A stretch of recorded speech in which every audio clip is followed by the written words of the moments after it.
দেখুন, এটি আন্তর্জাতিক একটি বিষয়। আমার কাছে মনে হয় যে সরকারের যারা দায়িত্বপ্রাপ্ত ব্যক্তিরা রয়েছেন, মন্ত্রী হোক, আমলা হোক, যারাই হোক না কেন, এখানে তো তাদের কোনো ব্যর্থতা নেই।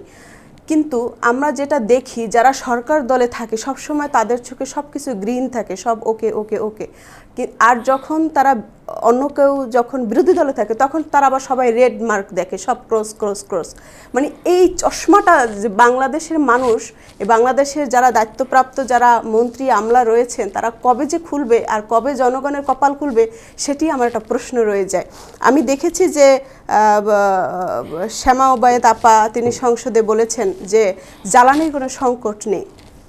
আপনি জানেন আমার বাড়ি পটুয়াখালী, আসা যাওয়ার পথে আমরা গাড়ি নিয়ে গিয়েছিলাম, সেক্ষেত্রে আমরা 8 থেকে 10টা পাম্প আমরা স্কিপ করেছি শুধু তেলের জন্য, আমরা কোথাও তেল পাইনি। এটা আমি নিজে ভুক্তভোগী। এবং আপনারা যারা ঢাকায় চলাফেরা করেন আপনারাও দেখেন বিভিন্ন জায়গায় কিন্তু জ্বালানিটা দিচ্ছে না। এবং অনলাইনে যে ক্লাস নেওয়া বা এই যে তারা সব কিছু মার্কেট 8টা পর্যন্ত দেয়া, এটার পিছনে একটাই কারণ, সেটা হচ্ছে জ্বালানি সংকট। এখন এটা বললে জনগণ আরও সহযোগিতা করবে, কিন্তু তারা ওই যে সরকার দলে বসে আছে, তাদের চোখে গ্রিন চশমা চোখে দেয়া, সব কিছু ওকে আছে, জনগণ তোমরা যা বলো থোড়াই কেয়ার।